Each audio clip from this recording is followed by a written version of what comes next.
Welcome guys, and in today's video we're making the best to grow a garden tier list of ranking every single pet in the game from best all the way to the worst ones. We're going to have S rank all the way to E rank, so that means we're going to have all the ranks in between. I'm also going to try out a bit of reasoning for every single place we've done, so let's get on with the tier list. Now that we have the tier list up on screen, and by the way, this tier list literally has like every single pet in the game. I don't think I have missed any. If I have missed any, please tell me down below in the comments. Do beware though, of course, keep it in comparison to when the game went ahead and dropped. But we're going to start off this tier list then, and let's go ahead and instantly fill up S tier. Anyway, I know it's self-explanatory. S tier is the best, D tier is the worst. So S tier, these are insane. You need to get them. They're the best of the best. A tier are still really, really good. They're just not as good as S tier.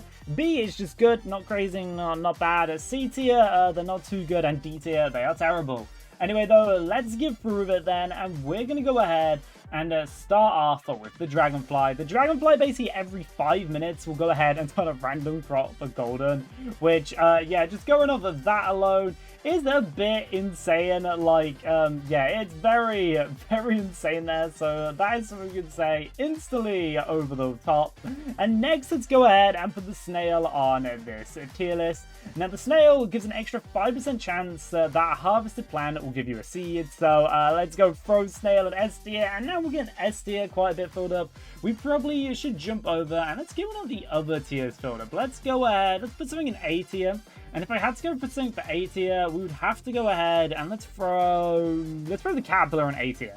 The caterpillar has a passive trait which allows a leafy plant within 15 studs of the caterpillar to grow 1.5 times faster. Just going to help you speed up the plants there. Again, all of these self-explanatory. I'm going to the definition that they come with and kind of explain kind of why they fit in that spot, as the traits of these are really good and pretty helpful actually. Of course, other ones aren't too good, and if we want to give an example of something that isn't that good, we'll go ahead and have to put the Bat Bunny in there, and it basically is just not too good. Every 40 seconds, the Bat Bunny searches for a carrot on the ground and eats it, automatically selling it at market price of 1.5 times value.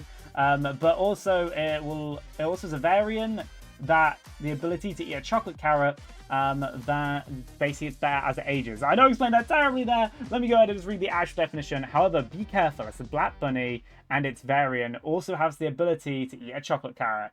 The numbers get better as your Black Bunny ages. If no carrots available, the Black Bunny will roam around in the garden without taking action. So it's just useful for carrots. Other than that, kind of useless. So yeah, hopefully that one you all agree with. And I'm trying to go for ones that you guys will agree with that also aren't just too like out of the booth. And as we went into the Black Bunny there, let's just go do the normal bunny.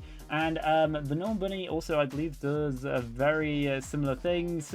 So let's go throw the normal bunny in with the Bad Bunny as well there. And then, you know what? Let's just finish off D tier. And the final one for D tier, I don't want to put too much stuff in D tier. So let's go ahead and let's put the chicken in there. And the chicken, it's just an egg speed increaser. That's basically what the chicken does. Nothing crazy, nothing too really helpful. Just it's too situational. And again, something that I am not going to put into D tier, so we are going to put it in C tier, is going to be the rooster. So the rooster is basically like increases the chance of hatching a rare from an egg. It's a 16% boost on an egg. And it also helps increase, no wait, it's a hatch chance of 16%. The rooster reduces egg hatch time by 20%. So it basically is a slightly better version of the chicken. Like, I don't know, it isn't really too useful in any way, shape or form. That I'm noticing Beezy is looking quite empty. So let's go ahead and let's throw the pig there in B tier. Probably the rest of this video to make it a little bit easier. I'm only going to explain things in S and A tier, so I don't want this to be like a 20-hour long video. Although I would get paid twice as much, I just want this video to actually, you know, semi-coherent. And basically the pig, roughly every 2 minutes, it's about 118 seconds. The pig emits a 15-second aura that gives a 2 times chance for plants with 15 studs to grow a variant fruit. Which, hey, that's quite helpful there. So put the pig there. And then let's also put some more stuff in some territories. Let's go to the monkey next. The monkey has a passive basically when selling fruit. It's a chance to refund it to your inventory. Rare fruits are low chance to refund. Basically means you can sell it once and you can sell it again, which easy A tier there. I mean, you can sell it and then you have a chance. And now it's normally S tier because the chance is really low for basically the rarer fruits and the end ones that are worth a lot. But it basically means you could possibly have selling something for double, if not triple. If you're actually crazy lucky, you can just keep on flipping it, keep on reselling this out. So that's kind of broken there of how that is structured. Let's go do the polar bears next one, which again is another clear A tier.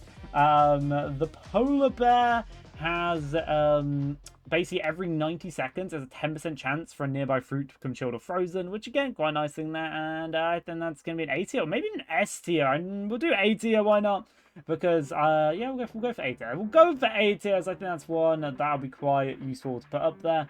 And now we're getting to power. It's getting a little bit harder. I'm going to do the giant ant next, which can't be the exact specifics of the giant ant, but giant ant's definitely an S tier. I made a recent video on it. It literally gives you the chance to, like, dupe your fruit, basically. It's a fruit duper. So, although the chances aren't crazy high, if you do level it up a bit, it does go up. So the giant ant easily is getting it here. I'm going to throw that all the way up to there for the giant ant. And then let's put, let's put something else in S tier. And I feel like we go for one of the other super rare ones in the game, which is the praying mantis, which every 80 seconds, the mantis will pray for 10 seconds, granting a 1.5 times % chance for crops to mutate within 10 studs of the mantis. So yeah, let's go with that there. That definitely has to work, and honestly, would I say it's better? I don't know. I feel like this clearly is definitely a solid S tier, though. So now it's about filling up the other tiers on this list, and if we had to put something in A tier, we would probably go for the silver. Yes, we'll do the silver monkey. Silver monkey. If you want to go with what the silver monkey does, it has a 7.74% chance to refund a fruit back to your inventory. Basically, yeah, it's just a refund. So it's again quite helpful there. Similar to ones we have mentioned before. So we gotta throw the silver monkey easily in A tier there as well. Refund unit, again, like I mentioned earlier, they're kind of crazy broken. They can be very good to have. And now it's just about filling up the rest of this tier list, which shouldn't be too hard. It is a little hard though to work out which one's is the best to go and throw into place. So let's go. What should we change up here? Let's go for my slides. Okay, let's go for the next one, and let's go and throw the orange tabby cat. Orange tabby cat. If you're not sure what the orange tabby cat does, it will basically go ahead, and every 90 seconds, the orange tabby cat will take 15-second nap. After the nap, in 15 seconds, studs will grow larger. Quite a nice one. Gotta throw it in there. Why not? We'll do that. Easy placement there. Like I said, we're not going to bother for going through C and D tier. So let me quickly throw some in there and throw the panda in C tier. We are going to throw antlers in C tier, the other antler one in C tier, and it's going to trigger people that I'm pulling the antler one. So the spotted deer and the deer, we'll throw them both in C tier, just to stop triggering you guys there. We are going to then throw both the dogs into C tier as well. Honestly, the C and D tier is not really worth explaining, and I mean, there's a good chance you probably have it, so you don't need to do in-depth definition like everything through that from there. And then we're down to the last part of this, and now, of course, tell me down below at any point throughout this video if there's something you would change, and some using I'm like terribly wrong with. But for the next one, let's go put the cat in, and the cat every 80 seconds, the cat will nap for 10 seconds, and plants near it within 10 studs have a chance to go ahead and grow 1.25 larger. So again, it's another larger, which has to go to C tier then, which making sense, just following the theme we've got, as it isn't as good as some of the others ones in here as well. Now, by the way, some in C tier and D tier can still be useful. It's just either too situational, or it just isn't that useful for late game players. Let's go ahead and then throw the cow into the next one. So the cow is a passive trait which causes all plants from 8 studs to grow faster. Honestly, I think, and that's going to be controversial, that's an A tier one, because hey, it's quite useful. It isn't really too insane, but I would put it there. Tell me down below in the comments a dumb choice to go make. You're more than welcome to. But now we will go and move on to the turtle. And the turtle will make sprinklers last for 20% longer, which, yeah, that's a B tier there. Not too crazy. I mean, could it be? No, it definitely has to be B tier. I don't think it's C tier. I don't think it's A tier. It has to go through there as, yeah, I mean, again, a lot of these are situational. I feel like the reason I can't go up to A tier is it's just that's only, like, useful when you're using sprinklers. Anyway, we're down to the last one, which is the otter, or the sea otter, whatever you want to call it. And I'm going to go put the sea otter all the way in S tier. And now the reason we're putting the sea otter in S tier is to complete troll, guys, because we're actually going to go ahead and throw the sea otter in B tier. Sea otter. Now, if you want to go over what the sea otter actually provides, the sea otter goes ahead, and in a certain time, the sea otter will spray water. So it basically was similar to the sprinkler. So I just think it works more on B tier. Anyway, though, guys, please tell me down below if at any point of the video disagree with the tier list. And thank you for watching. I'll see you in the next one. Have a good one. Bye.